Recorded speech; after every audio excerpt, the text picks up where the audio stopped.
우리가 저번 시간에 여호수아 13장의 내용을 살펴보면서 무엇을 나누었었냐면 여호수아의 역할이 어디까지인가 이 부분에 대해서 살펴보면서 은혜를 나누었었습니다. 하나님은 분명히 사람을 통해서 일하십니다. 그러나 사람의 어떠함 때문에 하나님의 일이 영향을 받거나 사람의 어떠함 때문에 하나님의 일이 성취되거나 실패되는 그런 일은 있을 수 없습니다. 왜냐하면 모든 것은 하나님이 주관하시고 이끌어가시는 역사이기 때문에 그렇습니다. 그래서 그때그때 하나님이 사람을 이 모양 저 모양 들어 사용하시고 하나님이 원하시는 그 부분까지만 사람의 역할은 하면 되는 것이었습니다. 그 부분을 모세 때에도 그 부분을 여호수아 때에도 성경은 동일하게 그 역할이 어디까지인가에 대해서 명확하게 드러내놓고 있었습니다. 이제는 여호수아와 함께하는 가나안의 어떤 주력 부대와 왕을 제거하는 전쟁은 끝났습니다. 이제 여호수아의 몫은 어디까지냐면 그 정복된 요단 서편의 땅을 분배하는 것, 각 지파에게 분배하는 단계까지만 가면 여호수아 역할은 사실 끝나는 겁니다. 이제 정복전쟁이 끝나고 나서 사실 연합군들은 이제 해산을 한 거나 마찬가지입니다. 해산을 했기 때문에 이제 연합군은 각 지파로 들어가서 각 지파에게 분배된 그 땅을 이제 정착을 위한 정복을 위해서 그들은 또 최선을 다해 하나님 말씀대로 싸우는 것, 그 과정만 남아 있는 겁니다.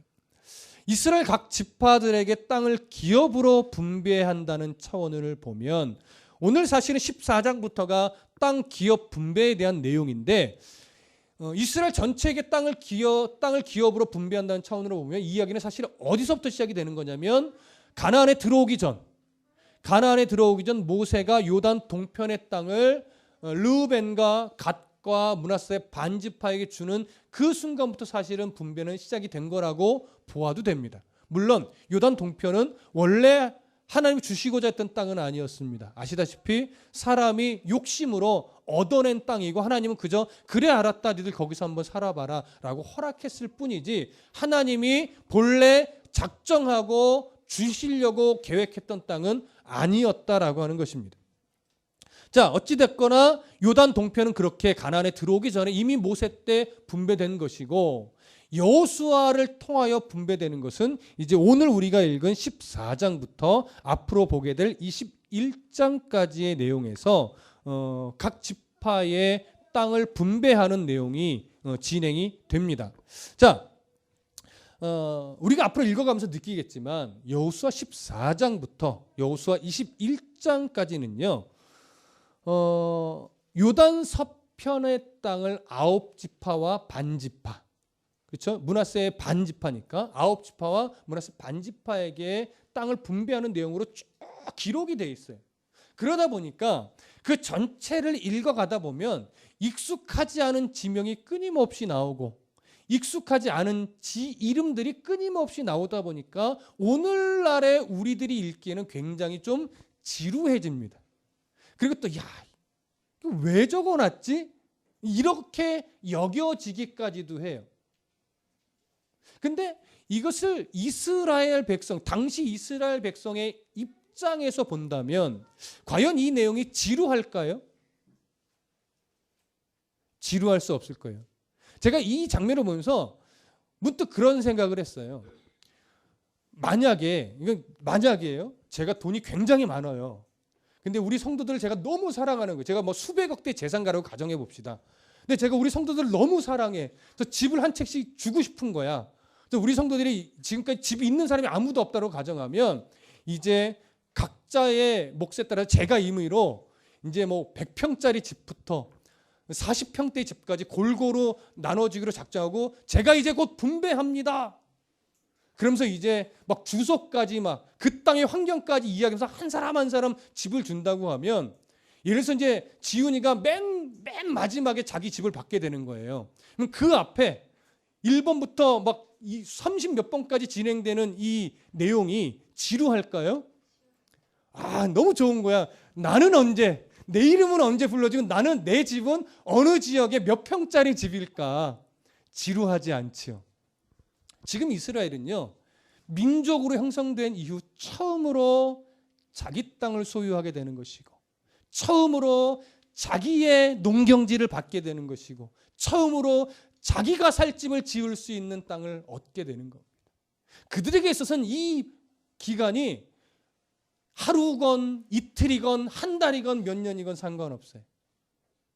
자기 지파의 지역이, 그리고 우리 족속의 땅이, 그리고 우리 가정의 땅이 어디냐, 언제 불려지느냐, 기대감을 가지고 정말 소망 가운데 지루함 없이 듣게 되는 거지. 우리는 그런 어떤 마음을 좀 나름대로 이입시켜서 오늘 본문을 사실 좀 읽어가야 됩니다. 전혀 지루할 수가 없는, 우리는 최대한 그 감격을 가지고 오늘 본문으로 우리가 들어갈 건데요. 가나안 땅의, 그러니까 요단 서편 가나안 땅의 분배는 한 군데서 진행된 것은 아닙니다. 길갈과 실로라고 하는 두 군데 지역에서 진행이 돼요. 첫 번째는 길갈에서 진행이 되는 내용인데 14장부터 17장까지의 내용을 안에 기록이 되어 있습니다. 그래서 길갈에서 제비를 뽑아서 유다와 에브라임과 므낫세 반지파에게 땅을 분배하는 내용이 14장부터 17장에 기록되어 있습니다.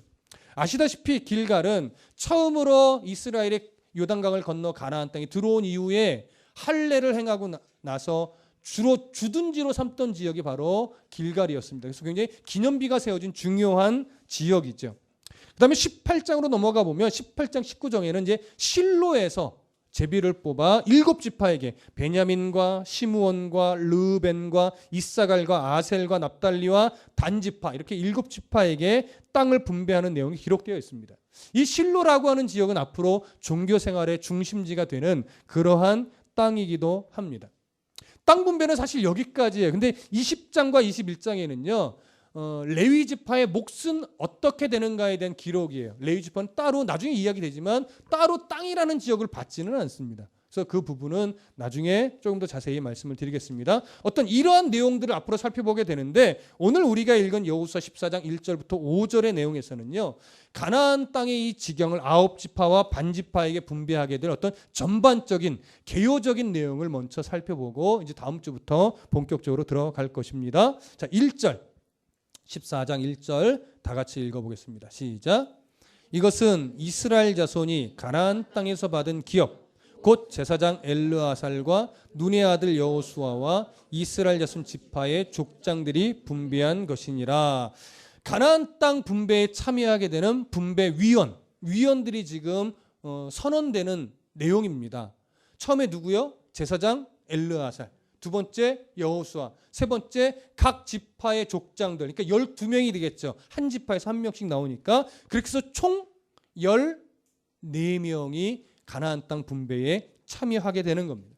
그러면 이 가나안 땅을 분배하게 될 분배위원이 가나안 땅에 들어와서 여호수아와의 전쟁을 다 끝난 이후에 선출된 자들일까요? 아니면 가나안 땅에 들어오기 전에 이미 선출되어 있던 자들일까요? 민수기로 한번 가볼까요? 네, 민수기 34장으로 한번 가보시죠. 민수기 34장 16절부터 18절까지.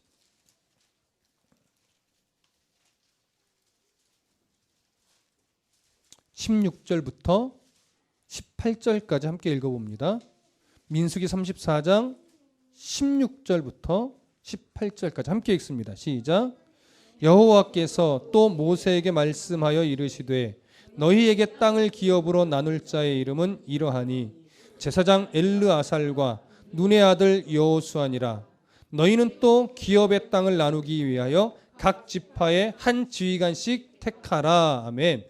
그 다음부터 19절 이하에는 사실은 각 지파에 누가 나오고 누가 나올 것인가 다 정해져 있습니다. 자, 이렇게 가나안 땅 분배 위원은 이미 모세 때 하나님이 정해 주셨었습니다. 그렇다면 이것이 가나안 땅에 들어오기 전에, 그러니까 여호수아와 함께 정복 전쟁을 펼치기 전에 하나님이 이미 분배 위원을 정해 놓으셨다라고 하는 것은 어떤 의미일까요? 이들이 어떤 이권에 따라서, 어떤 업적에 따라서, 공로에 따라서 분배 위원을 결정한 것이 아니라는 거예요. 하나님의 뜻에 의해 가나안 땅 분배는 온전하게 지금 진행이 될 것이고, 여호수아 때 그 하나님의 뜻에 온전하게 순종하여 말씀하신 대로 분배위원을 뽑았기 때문에 지금 가나안 땅 분배는 철저하게 사람의 판단과 생각이 아니라 하나님의 의지대로 진행이 되고 있다라고 하는 것, 그것을 지금 보여주는 겁니다. 그 다음에 이 1절에서 또 하나 주목해서 보게 되는 것은 뭐냐면, 제사장의 이름이 여호수아보다 앞에 나와 있다라고 하는 거예요. 여호수아가 이스라엘 전체의 지도자입니다. 그렇다면 당연히 질서적인 차원으로 보면 여호수아와 제사장 엘르아살과 각 지파의 대표 한 명씩 이렇게 기록함이 맞을 텐데, 민수기에서도 마찬가지고 오늘 여호수아에서도 마찬가지고 누구의 이름이 가장 앞에 나와요? 제사장 엘르아살의 이름이 가장 먼저 나옵니다. 아론의 셋째 아들입니다. 그 위에 형 둘은 다른 불을 사용했다가 하나님께 죽임을 받았기 때문에 이 셋째가 대제사장이 된 거예요. 아론은 이미 죽었으니까요. 그래서 제사장 엘르아사 이름이 먼저 나오고, 그 다음에 여호수아가 나오고, 그 다음에 각 지파의 족장들이 나옵니다. 그럼 이 순서가 왜 중요할까요? 왜 여호수아보다 제사장 엘르아사의 이름을 더 앞에 쓰고 있을까요? 그 이유는 땅을 분배하는 이 일이 정치적인 일이 아니라 종교적인 이름을 드러내고 있는 겁니다. 정치적인 일이었다면 당연히 누구의 이름이 가장 앞에 나와요? 여호수아의 이름이 가장 앞에 나오죠. 왜? 이스라엘의 지도자니까. 그러나 이것은 하나님이 종교적인 일로 보는 겁니다. 이게 종교적인 일로 보시니까 당연히 그 전체의 진짜 주관을 누가 해야 돼요? 제사장이 해야 됨이 마땅한 겁니다. 여호수아는 이렇게 자신의 위치와 역할이 어디서부터 어디까지인가를 분명하게 알았고, 그 역할과 위치를 벗어나서 자기가 모든 것을 하려고 하던 인물이 아닙니다. 그렇기 때문에 땅 분배의 어떤 과정을 대략적으로 한번 그려본다면 여호수아는 아마도 땅 분배의 전체적인 내용을 총 진행했을 겁니다.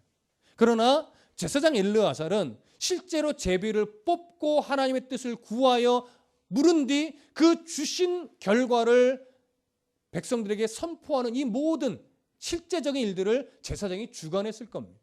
그리고 각 지파의 대표들은 그 선포된 하나님의 결과를 확인하고 자기 지파에게 알려주는 역할을 했을 겁니다. 그리고 그 모든 것이 질서정연하게 진행되도록 여호수아는 총관할을 했을 겁니다. 그러니 실제적으로 땅을 분배하는 내용에 대한 주도적 역할은 누가 한 거예요? 바로 제사장 엘르아살이 한 것입니다. 우리는 이 모습을 통해서요, 교회 직분이 계급처럼 여겨져서는 안 된다라고 하는 중요한 사실을 보게 됩니다. 우리는 알게 모르게 교회의 어떤 직분을 교회 안에 어떤 신분이나 계급처럼 나도 모르게 여겨지기도 하고, 또 그런 이야기들도 많이 듣습니다. 그러나 성경은 그런 직분이나 역할이 결코 계급이나 신분을 말하는 것이 아니라 자기에게 맡겨준 사명이나 역할임을 분명하게 이야기하고 있습니다. 겸손히 감당하며 섬겨야 하는 역할인 거죠. 감사하게도 우리 교회는 직분제를 사용하지 않고 호칭제를 사용하기 때문에 그런 문제에 있어서는 최소한 문제가 일어나지 않도록 우리가 준비를 했지만, 그럼에도 불구하고 앞으로 이 모양 저 모양 어떤 역할을 맡게 되어질 때 혹여나 그 역할이 교회 안에서의 나의 계급인 양 여겨져서는 절대로 안 될 겁니다. 물론 이 위험성을 가장 크게 안고 있는 사람은 여러분들이 아니라 목회자일 겁니다. 목회자가 먼저 자신의 위치와 역할을 알고 계급이나 신분으로 여기지 않고 하나님이 맡겨진 어떤 역할의 문제로, 잘 섬겨야 되는 문제로 이해하고 확인하고 그렇게 살아가야 함이 마땅할 겁니다. 저도 마찬가지고 여러분들도 마찬가지고 앞으로 신앙의 삶을 살아나갈 때 꼭 명심하시고 항상 섬기는 자의 자리에서 자기에게 맡겨진 일을 감당하는 그런 멋진 성도가 되셨으면 좋겠습니다. 자, 2절부터 4절까지 한번 또 읽어보겠습니다. 2절부터 4절까지 시작. 여호와께서 모세에게 명령하신 대로 그들의 기업을 제비 뽑아 9지파와 반지파에게 주었으니, 이는 2지파와 반지파의 기업은 모세가 요단 저쪽에서 주었으며 레위 자손에게는 그들 가운데에서 기업을 주지 아니하였으니, 이는 요셉의 자손이 므낫세와 에브라임의 두 지파가 되었음이라. 이 땅에서 레위 사람에게 아무 분깃도 주지 아니하고 다만 거주할 성읍과 가축과 재산을 위한 목초지만 주었으니. 자, 여기서 먼저 살펴볼 것은 뭐냐면 가나안 땅을 각 지파별로 분배하는 이 원칙을, 기준을 무엇으로 잡았냐면 제비뽑기로 잡았습니다. 제비뽑기라고 하는 것은 오늘날 우리가 생각하는 그런 제비뽑기와는 조금 다릅니다. 이 제비뽑기 풍습은 어떤 일을 결정할 때 어떻게 이것을 분배하고 어떻게 선택할 것인가에 대한 방법론인데, 이스라엘만 있던 독특한 풍습은 아니라 당시 이방인들도 가지고 있던 풍습입니다.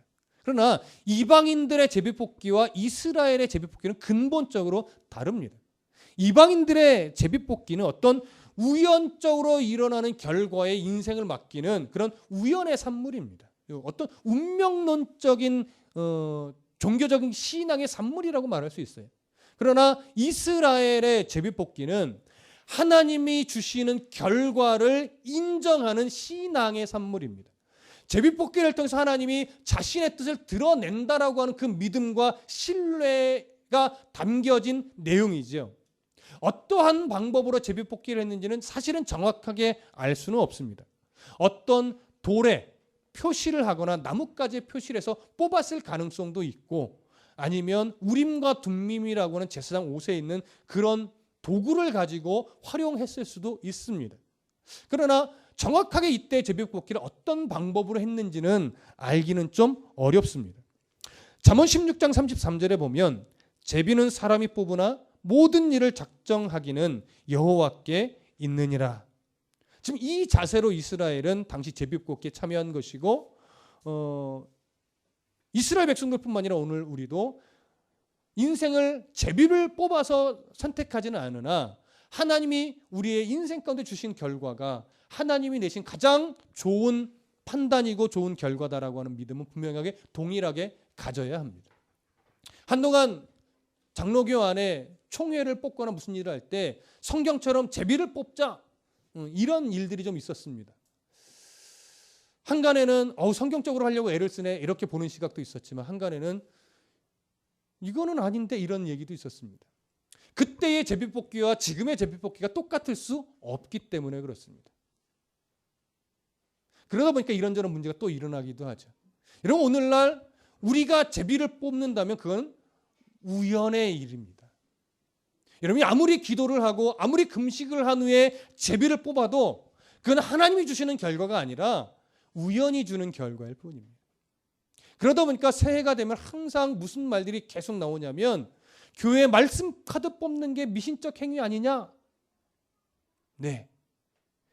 자세를 어떻게 하느냐에 따라 미신적 행위가 될 수도 있고 좋은 어떤 신앙의 원동력이 되는 그런 어떤 일이 될 수도 있습니다. 만일 그것이 정말 오늘 하나님이 나의 인생을 어루만지시기 위해서 하나님이 특별히 선택하여 주신 말씀이다라고 여기면 미신이 될 가능성이 많습니다.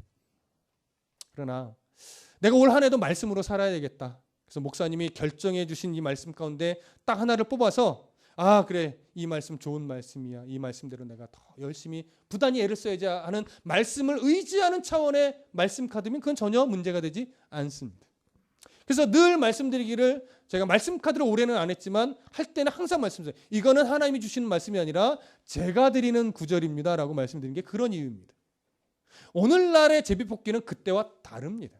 하나님이 그렇게 역사하지 않기 때문에 그렇습니다. 그러니까 오늘 12지파들이 이렇게 제비를 뽑을 때의 자세는 뭐예요?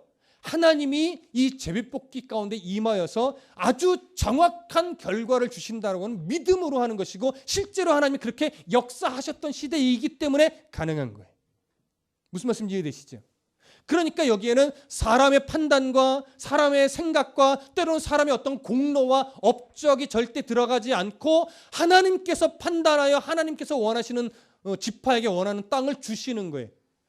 이걸 인정하면 이 땅을 분배한 이후에 다툼이 생길까요? 안 생길까요? 안 생기죠. 안 생겨야만 또 하는 거고요. 실제 성경에도 이 땅 분배가 끝난 이후에 백성들끼리 네 땅이 더 좋니 내 땅이 더 좋니 하면서 다툼이 있었다라고 기록하고 있지는 않습니다. 그런 걸로 보아 땅 분배는 참 은혜롭게 잘 맞춰진 것이죠.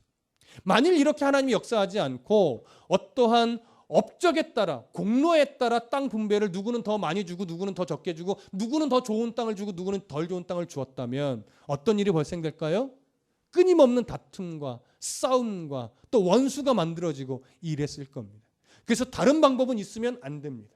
하나님이 내시는 결과에만 승복하는 제비뽑기가 가장 좋은 당시의 방법이었던 것입니다. 무슨 말씀인지 이해되시죠? 여기서의 제비뽑기는 그런 의미의 제비뽑기라는 것 명심하시길 바랍니다. 그러고 나서 3절에 보면 이렇게 말씀해요. 이는 두 지파와 반 지파의 기업은 모세가 요단 저쪽에서 주었으며, 이건 무슨 말씀인지 아시죠? 이미 르우벤과 갓과 므낫세 반쪽 지파가 요단 동편의 땅을 이미 받았다는 얘기고, 레위 자손에게는 그들 가운데서 기업을 주지 아니하였다.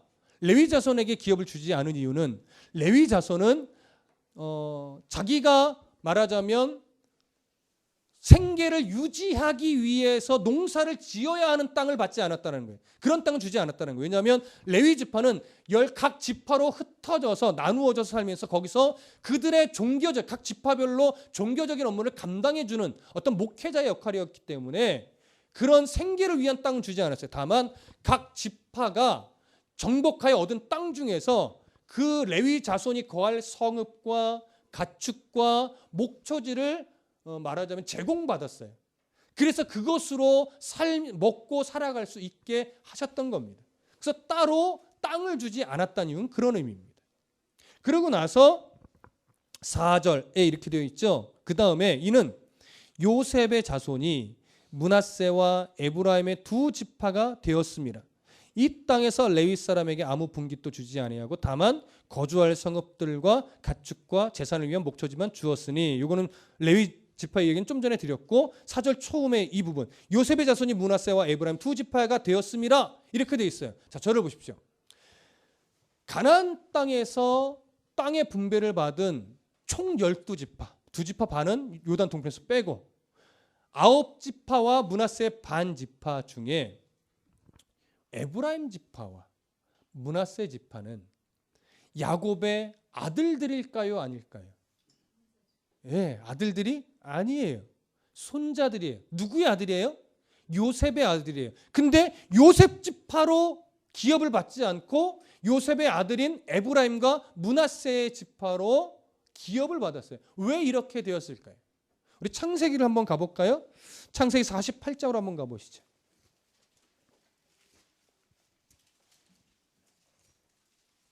창세기 48장 5절과 6절만 읽어보겠습니다. 창세기 48장 5절과 6절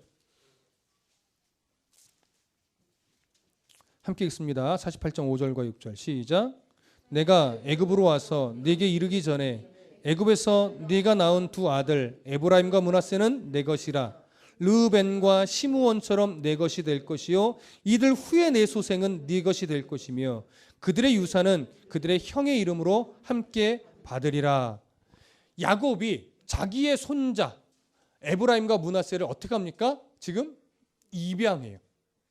그래서 법적으로는 야곱의 아들들이 되어버린 거예요. 그래서 요셉은 그렇게 따지면 학렬이 누구로 가는 거예요?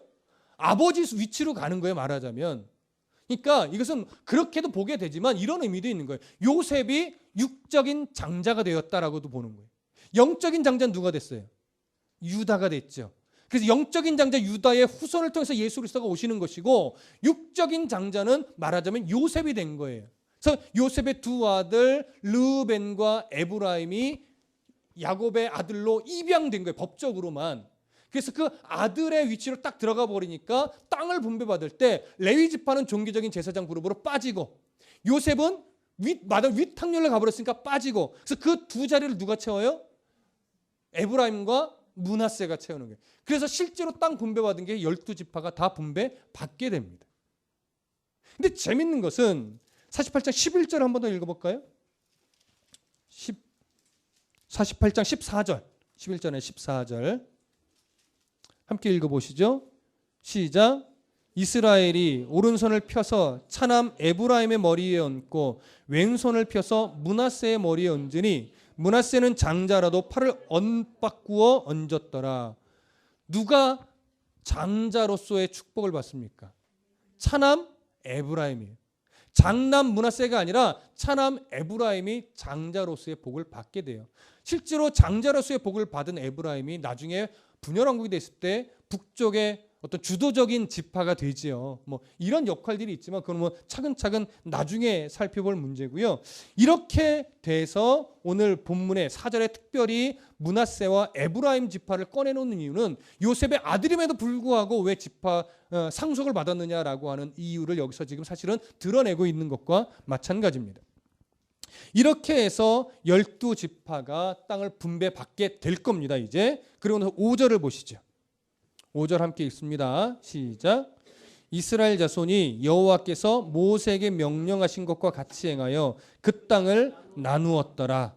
자, 이스라엘 자손은 제비뽑기로 주어진 땅에 대해서 불만을 갖지 않고 땅 분배를 잘 마친 것으로 보여집니다. 성경은 여호와께서 모세에게 명령하신 것과 같이 행하여 그 땅을 나누었다. 이렇게 정리를 하고 있습니다. 첫 시작은 참 잘한 겁니다. 어느 지역 하나님 뜻대로 분배를 받았을 때 알겠습니다. 그 땅을 차지하겠습니다. 이제 남은 사건은 뭐예요? 앞으로 구체적으로 이제 그 기록이 되겠지만 기록된 그 지역을 할당 받고 나서 그 지역에 들어가서 원주민들을 다 쫓아내야 돼요. 죽이거나. 그리고 그들이 우상을 섬기던 산당은 찍어 불태워야 돼요. 그들이 섬기던 우상들은 다 찍어 없애버려야 돼요. 그것이 이스라엘이 앞으로 해야 될 사명이에요. 땅을 정착하고 정복하는 게 우선순위의 목적이 아닙니다. 하나님이 무엇을 원하시는지를 먼저 알고 그것을 해야 되는 거죠. 그러면 정말 가나안 땅은 하나님의 통치가 온전히 이루어지는 땅이 될 겁니다. 오늘 우리는 이 본문을 통해서 이런 중요한 교훈 하나를 꼭 가슴에 새기셔야 됩니다. 하나님이 우리에게 맡겨주신 삶의 영역이 있습니다. 맡겨진 태어나게 하신 가정이 있고 하나님 주신 어떤 본질적인 건강의 문제도 있고 주변의 환경 문제도 있고 여건이 다 다릅니다. 내게 주신 가정, 내게 주신 가족, 내게 주신 삶의 환경, 장소 이 모든 여건들은 하나님이 내게 분배하신 말하자면 기업이나 마찬가지입니다. 근데 우리는 끊임없이 왜 이런 가정에, 왜 이런 모습으로, 왜 이런 환경에 우리는 이렇게 불평하고 원망할 때가 참 많이 있습니다. 요즘 특별히 TV에도 그런 것 때문에 여러 사건 사고의 중심에 있는 사람들이 참 많습니다. 왜 그런가 보면 항상 문제는 가정의 문제였고 환경 비관의 문제였고 자기의 어떤 자존감의 문제였고 막 이런 식의 문제가 많습니다. 근데 성경은 그런 모든 환경들이 하나님이 우리에게 주신 뭐다? 말하는 기업으로 주신 유산과 같은 그런 지역이다. 그런 환경이라는 거예요. 그것을 불평과 불만으로 얼룩지게 만드는 것이 아니라 그 영역에서 성도답게 살아내는 것이 뭐냐면 바로 그 땅을 정복하는 거라는 거예요. 그 땅을 정복하는 거예요. 내가 살아가는 삶의 영역, 그 영역을 어떤 업적이나 공로로 채우는 것이 아니라 하나님의 뜻을 바르게 알고 하나님의 뜻을 순종하는 삶의 내용으로 채워간다면 우리의 인생이 세상이 보기에도 어리석고 악한 일로 채워지는 것이 아니라 오히려 더 아름다운 하나님의 뜻이 풍겨나는 그런 소식들로 가득 채워지게 될 것입니다. 여러분, 어떤 사람도 자기가 태어난 가정이 너무 만족스럽고 자기에게 주어진 외모가 너무 만족스럽고 자기에게 주신 이 지혜로움이 너무 좋은 사람은 없습니다. 그렇죠? 여러분, 특히 여자들은 끊임없이 자기 외모에 만족하는 사람 없지요. 남자들도 사실 동일합니다. 여자나 남자나 자기의 어떤 외모, 환경, 건강 모든 걸로 만족하는 사람은 없습니다. 그래서 성경은 만족하라 하지 않고 뭐라고요? 자족하라고 합니다. 하나님 주신 것에 대한 감사를 하라는 겁니다.